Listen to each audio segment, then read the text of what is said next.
नमस्कार दोस्तों, स्वागत है आप लोगों का इस वीडियो में। दोस्तों, इस वीडियो में हम अभ्यास 1B को हल करेंगे। ठीक है, चलिए देखते हैं इसका पहला क्वेश्चन क्या कहता है।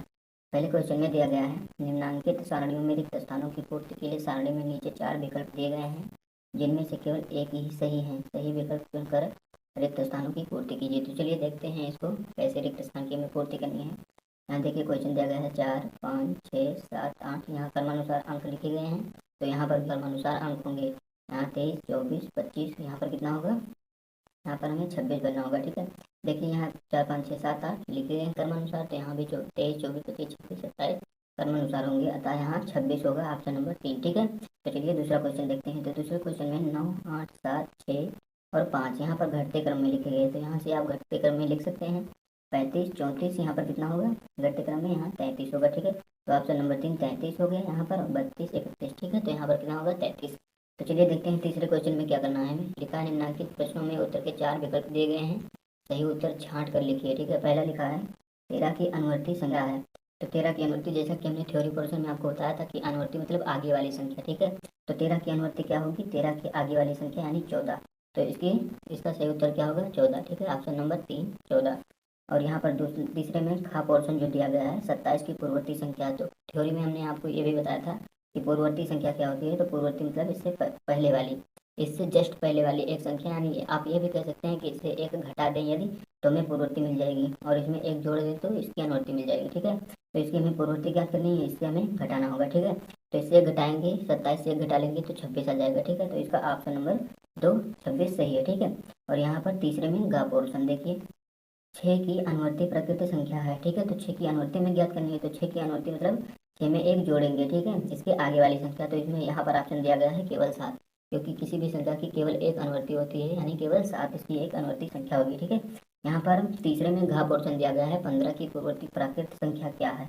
तो 15 की पूर्ववर्ती मतलब 15 से पहले वाली संख्या कौन होगी, 14। तो इसमें ऑप्शन नंबर 1 दिया गया है, केवल 14।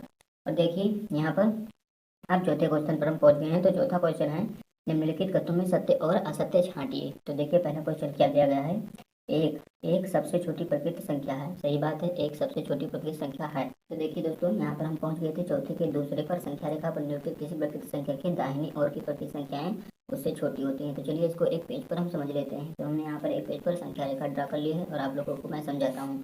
देखिए एक प्रश्न कह रहा है किसी संख्या रेखा पर स्थित दाहिने ओर, यानी इधर जो ये दो स्थित है, एक का दाहिना क्या होगा, 2, एक के दाहिने ओर 2 है। ठीक है, तो ये कह रहा है कि दाहिने ओर की संख्याएं उससे बाएं की संख्याएं से छोटी होती हैं। देखिए यहाँ क्या कह रहा है, संख्या रेखा पर निरूपित किसी प्रकृत संख्या की दाहिनी ओर की प्रकृत संख्या उससे छोटी होती है, और इससे दाहिने ओर की संख्याएं इससे बड़ी होंगी। ठीक है, तो ये ऑप्शन ये भी हो गया हमारा।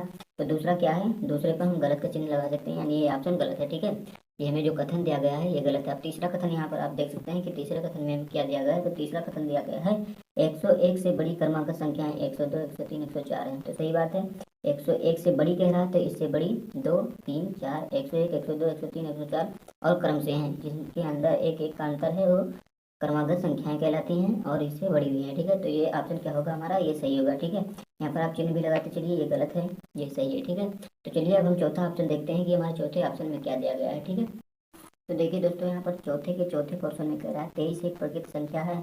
तो हमने आपको बताया था कि प्रकृत संख्या की परिभाषा अनुसार गिनती की सभी संख्याएं प्रकृत संख्याएं होती हैं।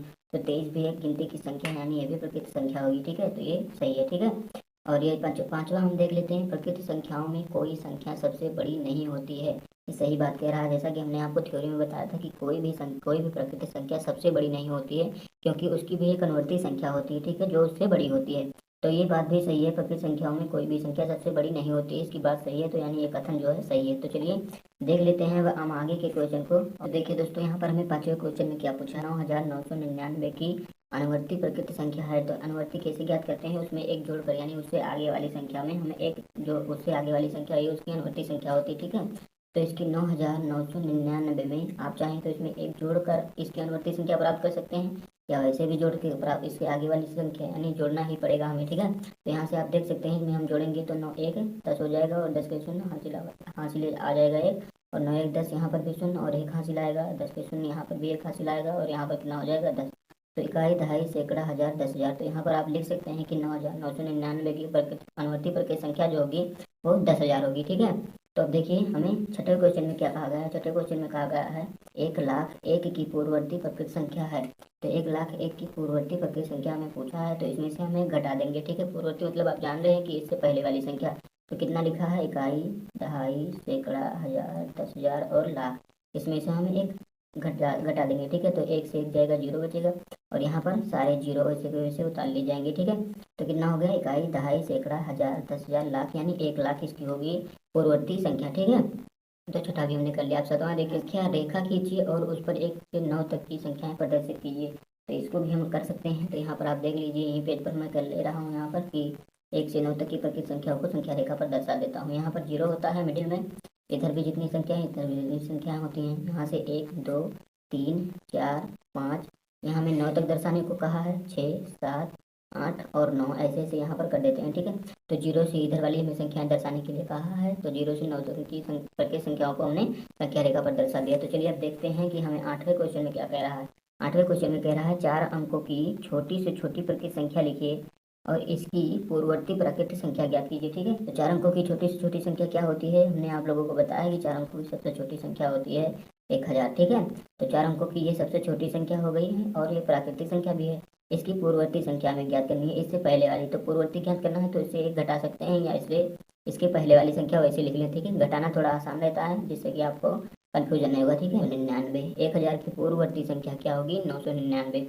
वही क्वेश्चन में हमें कहा गया है 6 अंकों की बड़ी से बड़ी प्रकृत संख्या लिखकर इसकी अनुवर्ती प्रकृत संख्या ज्ञात कीजिए। ठीक है, तो 6 अंकों की सबसे बड़ी संख्या क्या होती है, 6 बार 9 लिख दीजिए, वही 6 अंकों की सबसे बड़ी प्रकृत संख्या होगी। ठीक है, तो 6 बार हम यहाँ पर 9 लिख दे रहे हैं। ठीक है, तो 3 और 3 6 बार होगी प्रकृत संख्या, ये 6 अंकों की सबसे बड़ी प्रकृत संख्या होगी। और इसकी अनुवर्ती पूछा है, तो अनुवर्ती मतलब इसमें एक हम जोड़ देंगे। ठीक है, तो इसमें एक जोड़ देंगे तो इससे आगे वाली संख्या हमें प्राप्त हो जाएगी जो इसकी अनुवर्ती संख्या होगी। ठीक है, तो यहाँ पर हम इसको जोड़ दे रहे हैं, 9 में 1 जुड़ेगा 10 हो जाएगा, जीरो आ जाएगा, यहाँ पर एक हासिल आएगा, फिर यहाँ पर जीरो हो जाएगा, फिर एक हासिल आएगा, फिर यहाँ पर जीरो हो जाएगा, फिर यहाँ पर जीरो हो जाएगा, फिर यहाँ पर जीरो हो जाएगा और 9 1 10 ये हो जाएगा। ठीक है, इकाई, दहाई, सैकड़ा, हजार, 10,000, लाख, 10,00,000 यानी 10,00,000 हो जाएगा इसका। ठीक है, कितना लिखा है, इकाई, दहाई, सैकड़ा, हजार, 10,000 और लाख। 9,99,999 की अनुवर्ती प्रकृत संख्या हमें पूछा है, तो 1,00,000 होगी। ठीक है, तो इस प्रकार हमने अभ्यास 1B को भी खत्म कर लिया, अभ्यास 1A को भी खत्म कर लिया, थ्योरी पोर्शन को भी पूरा कर लिया।